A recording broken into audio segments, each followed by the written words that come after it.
Seems legit. Hello Legitimates and welcome back to my channel. I have decided this Christmas I want everywhere to just spew Christmas on everything. And so I wanted to do a hand towel, but then I also realized I didn't have a hand towel rack. So we are also making the rack with which the hand towel is going to live on. So here I have a piece of pallet wood and I'm just checking both sides to make sure there's no super dodgy bits. And we're going to avoid those holes right there, as that's where the nails used to be. So I've got my handle and I'm just eyeballing it wider and then I just dropped it. Good job, me. So I just want a little bit of space either side. Now, as you saw at the start of the video, it actually fit perfectly on the side of the basin. I did not measure that. That was a total fluke. So now we need to sand it down because that black edge has got to go. I'm starting with a 80 grit, which is quite coarse, but it gets everything fairly smooth. So I'm going to do all flat surfaces and all the sides. I'm actually going to sand off that black paint. You could also use a planer. It would be probably quicker, but you'd still have to sand it afterwards anyway. So I figure I may as well. This is a mouse sander for anyone that's never played with power tools. And I find doing the short end easier if I turn the sander upside down and rub it onto the sandpaper. It is still turned on there, so it is still vibrating quite a lot, but it's easier on my hands as well. My hands don't like the vibration of sanders. So we're just going to make sure we get all the sides. And then we go up to a 180 grit. I know that's a big jump. You can go through all the motions of 80, 120, 180. You can go all the way up to 240, but I just didn't feel the need. And now I'm going to router the edges. So you always want to start with the edge that I cut, which is called the cross grain. I don't know why, but someone once told me that, and that's why I do it. So I always do short, long in this particular case. And once I finish here, I'm really sorry for the angle, but once I finish here, I noticed there was a little bit of black residue. See there? So now we're just going to go back and sand that off and give the little angle that I've done a bit of a sand as well. And then here I have a wood burning thing that I got from Bunnings. And I've given it just a bit of a burn. I didn't do too much. I just wanted to give it a little bit of character. I feel it brings the grain out really well. And that's an awesome knot right in the middle, which again was a fluke because this is a piece of pallet. So we're going to paint all the sides and the front. I'm not going to put the stain on the back of it, but we are going to clear coat everywhere. Because it's going to live in the bathroom, I don't want any exposed wood because I don't want it to rot or get mold or just anything bad. So I'm just spraying around with a clear gloss. I had to walk around the camera holder to get that other side. And then when it's dry, I left this for a few hours. And now we're going to put it on the back as well.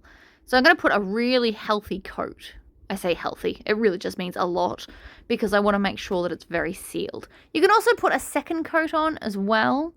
So while that was drying, we are now going to actually embroider our towel. So this is just a cheap hand towel from Kmart.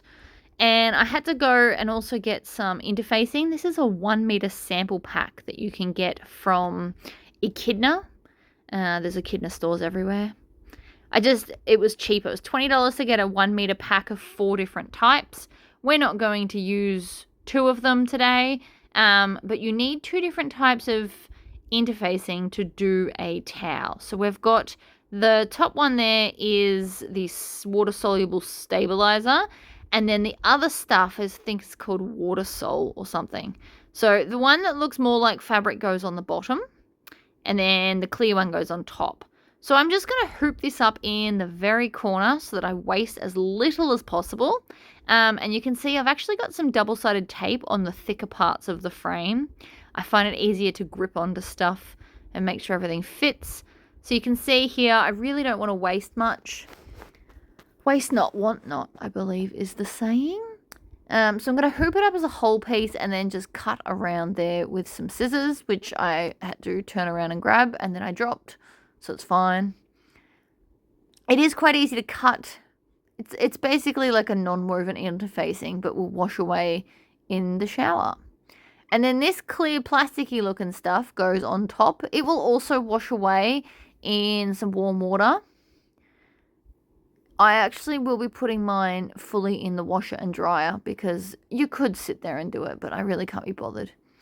I'm just going to use a normal pen on this, and I'm using my template to mark the center. You could use a ruler, but I didn't have one within grasping reach, so I'm using my Tory template. And that's just to make sure that I put everything in the middle. I find it easy with lines myself. Every time I don't draw a line, it's a little bit crooked, so that's no good to us. So now I'm going to find the back. The side where you can see it's been tucked onto is actually the back. So, and then there's also this little loop. I put that at the opposite end to my embroidery. That's just my choice. You can do it either way. There was some random white fluffy thing that I might decide to get off as well. So we fold it in half. You can't really fold and iron a crease into a towel. So I'm just going to have to place it as best as possible. We're going to use the 505 temporary adhesive spray.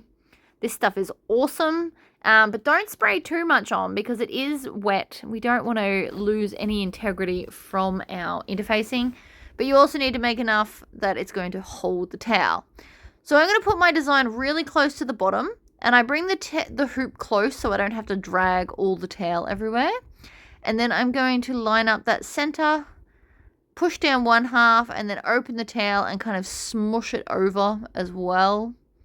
Make sure it's kind of stuck in there. I like to give it lots of pressing, if you can see that. So it will still lift up because it's not forever stuck. It's just temporarily stuck.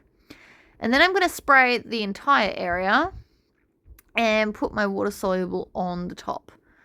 Now, I have learnt the hard way in the past that you really need to stick all the edges of the water-soluble stuff down, because if it curls over, it can create a lot of drama. It gets stuck in the presser foot for embroidery. So see how that's not very stuck down? We're going to just use more. I have to wash the towel anyway, so it's not a big deal that I'm putting it on here. It will wash off. It's not like a weird sticker that will forever have residue. It comes off in the wash, so you're better to use too much than not enough. And so I'm making sure that all the edges are definitely down, because again, I have had my embroidery machine eat many projects because I wasn't watching where the water soluble stuff was, and it kind of just flopped over. So when I pick it up to take it to the hoop, I always put my hand around the hoop and then at least one, but usually two thumbs on top to make sure that it's not going to move. And that way I can kind of flick it around and I'm not worried that the towel's going to come off the hoop. I didn't record all of it, but you can see here, I've also sped it up. But it will just sit on top of the plastic so that the fluffiness from the towel doesn't get in the way. And it looks really, really pretty. This took about half an hour to stitch out, and it's just a small 4x4 design. So now that it's all finished, you can see it looks amazing. And then we're just going to rip off the water-soluble stuff. This is much easier with two hands, but I was holding the camera with one hand so that we can get close and I can show you what we're doing. And then we're also going to take it out of the hoop, and this will need to be cut away. It won't just tear off. And if you want to, you can cut out that middle bit, but I decided it'll be fine.